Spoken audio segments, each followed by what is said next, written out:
Radhe Radhe everyone.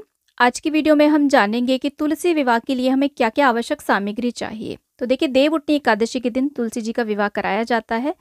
Devuthani Ekadashi के दिन आप किसी कारण से नहीं करा पा रहे हैं तो कार्तिक पूर्णिमा तक आप कभी भी तुलसी जी का विवाह संपन्न करा सकते हैं। तो इसके लिए हमें सबसे पहले एक तुलसी जी चाहिए। ये तुलसी जी आप नर्सरी से ला सकते हैं और आपने घर में ही उगाई हो तो वो भी ले सकते हैं। तुलसी बहुत ज़्यादा बड़ी नहीं होनी चाहिए और बहुत ज़्यादा छोटी भी नहीं होनी चाहिए। इस तरीके की मीडियम साइज़ की हमें तुलसी जी लेनी होती है। और देखिए, जिन तुलसी जी का आपने पहले विवाह संपन्न करा दिया है, दोबारा से नहीं करना होता, नई तुलसी हमें लेनी होती है। तो हमने तुलसी जी ले ली है। उसी के साथ में हमें शालिग्राम भगवान चाहिए। अगर आपने शालिग्राम भगवान की सेवा ली हुई है तो आप उनके साथ विवाह संपन्न कराएं। नहीं तो आपके घर के आसपास मंदिर हो, वहां पर तो शालिग्राम होते ही है, वहां से शालिग्राम भगवान को ला करके आप उनके साथ में तुलसी जी का विवाह संपन्न करा सकते हैं। इसके अलावा विष्णु भगवान के साथ भी आप माता तुलसी का विवाह करा सकते हैं। कहीं कहीं पर देखिए, लड्डू गोपाल जी के साथ में, कृष्ण भगवान के साथ में और प्रभु श्री रामचंद्र जी के साथ में, भगवान विष्णु के अन्य अवतारों के साथ में विवाह संपन्न करा देते हैं। देखिए, मेरे विचार में तो बिल्कुल भी उत्तम नहीं है। आप शालिग्राम भगवान के साथ ही तुलसी जी का विवाह कराएं या विष्णु भगवान के साथ में, कृष्ण भगवान के साथ भी आप करा सकते हैं। और लड्डू गोपाल तो देखिए बाल रूप हैं, बाल रूप के साथ में तो मुझे उचित नहीं लगता है। बाकी आप अपने अनुसार कर सकते हैं। गणेश जी हमने ले लिए हैं क्योंकि बिना गणेश जी की पूजा के तो हमारे जो भी शुभ मांगलिक कार्य हैं वो संपन्न ही नहीं हो सकते। पीला वस्त्र और एक चुनरी माता के लिए ले ली है। तुलसी माता को अर्पित करने के लिए पूरे 16 श्रृंगार की सामग्री लेंगे। इसमें मेहंदी, महावर, आलता, गजरा, चूड़ी, बिंदी, बिछिया सब चीजें ली जाती हैं। जिस तरीके से एक दुल्हन को सजाया जाता है उस तरीके से तुलसी माता का हमें श्रृंगार करना होता है। बिछिया आप कांसे की बिछिया ला सकते हैं या फिर देखिए, चांदी की सामर्थ्य तो चांदी की भी ला सकते हैं। कांसे की जो बिछिया होती है वो बहुत ही सस्ती मिल जाती है, पूजा सामग्री शॉप पे आपको मिल जाएगी। इसी के साथ में देखिए, यहाँ पर माता को 5 बर्तन भी दान किए जाते हैं। इसके अलावा आप दान दहेज जितना देना चाहें, बिस्तर देना चाहें और भी जो चीज़ें दी जाती हैं ना, शादी में दान दहेज की चीज़ें होती हैं, वो भी आप दे सकते हैं। कम से कम 5 बर्तन आप जरूर दें। 5 नहीं दे पा रहे तो कम से कम 2 बर्तन तो जरूर दें।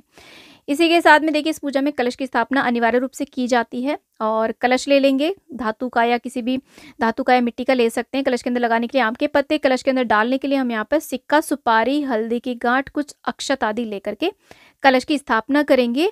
और इसी के साथ में देखिए, कलश में डालने के लिए हम थोड़ा जल ले लेंगे और कलश के ऊपर रखने के लिए पूर्ण पात्र भी लेंगे। पूर्ण पात्र के अंदर आप गेहूं या तिल भरें। अगर एकादशी वाले दिन विवाह संपन्न करा रहे हैं तो चावलों का प्रयोग हमें नहीं करना है। यहाँ पर हम गेहूं का या फिर तिल का प्रयोग करेंगे। एक हम बड़ा सा दिया लेंगे कलश के ऊपर रखने के लिए और एक धूप ले लेंगे साथ में, और एक दिया और ले लेंगे पूजा के लिए। माता को अर्पित करने के लिए हम नया सिंदूर लेके नई सिंदूर की डिब्बी लाएंगे और तिलक करने के लिए चंदन आदि ले लेंगे और वस्त्र रूपे अर्पित करने के लिए कलावा और 2 जनेऊ लेंगे। और भगवान श्री को अर्पित करने के लिए जनेऊ और गणेश भगवान को थोड़े से हम तिल ले लेंगे। तो हमने यहाँ पे थोड़े से तिल ले लिए हैं। इसी के साथ में देखिए, थोड़ी सी हल्दी लेंगे क्योंकि हल्दी की रस्म होती है। हल्दी और दूध लेंगे। आप चाहें तो उबटन भी बना सकते हैं। इत्र जरूर लेंगे क्योंकि विवादी कार्यों में इत्र जरूर प्रयोग में लिया जाता है। इसी के साथ में आरती करने के लिए हमने थोड़ा सा कपूर ले लिया है और कन्यादान करने के लिए कुछ हम यहाँ पर दक्षिणा ले लेंगे अपनी सामर्थ्य के अनुसार। और भोग में लगाने के लिए ऋतुफल लेंगे। आप 5 प्रकार के फल ले सकते हैं या संख्या में 5 फल भी ले सकते हैं, जो भी ऋतुफल आपको मिल पाए। इसी के साथ में देखिए, मिठाइयाँ लेंगे। आप 5 प्रकार की मिठाई ले सकते हैं क्योंकि बिना मिठाइयों के तो विवाह कार्य थोड़ा अधूरा ही माना जाता है। तो आप मिठाइयाँ ले ले भोग में। और भोग में देखिए, एक भोग और मुख्य रूप से जो ऋतुफल होता है वो होता है शकरकंद और सिंघाड़ा। इसका भी भोग आप लगाएं। साथ में हम कुछ फूल ले लेंगे, तुलसी दल ले लेंगे और 2 हम मालाएं लेते हैं। वरमाला की रस्म करने के लिए 2 हम मालाएं ले लेंगे। तो यहाँ पर हमने 2 मालाएं, कुछ फूल और तुलसी दल ले लिया है। इस तरीके से दान करने के लिए कुछ वस्त्र आदि निकाले जाते हैं। आप साड़ी सूट ले सकते हैं, पैरावनी पैंट शर्ट ले सकते हैं, धोती कुर्ता ले सकते हैं। भगवान श्री के लिए यानी कि शालिग्राम भगवान के लिए भी और माता तुलसी के लिए वस्त्र यहाँ पर निकाले जाते हैं। सामर्थ्य ज़्यादा नहीं है तो आप ब्लाउज पीस भी ले सकते हैं, रुमाल आदि भी रख सकते हैं। इसी के साथ में गन्ने का मंडप बनाया जाता है। देखिए, कार्तिक मास की जितनी भी पूजा होती है ना, सब में गन्ने का प्रयोग जरूर किया जाता है। तो गन्ने आप ले आइएगा। जो जूस वाले होते हैं ना, गन्ने के जूस वाले, उनके पास आपको गन्ने मिल जाएंगे। तो आप मंडप बना लीजिएगा, नहीं तो पूजा में आप ऐसे ही गन्ने रख लीजिएगा। तो ये वो बेसिक सामग्री है जो हमें तुलसी विवाह के लिए चाहिए होती है। आप चाहें तो इस सामग्री को जितना चाहे बढ़ा सकते हैं या कम से कम सामग्री से भी आप तुलसी विवाह घर पर ही संपन्न करा सकते हैं। आप चाहें तो ब्राह्मण आदि से बुला करके करा लें या खुद से कर लें। बहुत ही ईज़िली भी आप तुलसी विवाह घर पे खुद से कर सकते हैं। तुलसी विवाह कैसे किया जाता है इसका वीडियो ऑलरेडी चैनल पे आ चुका है, आप देख सकते हैं।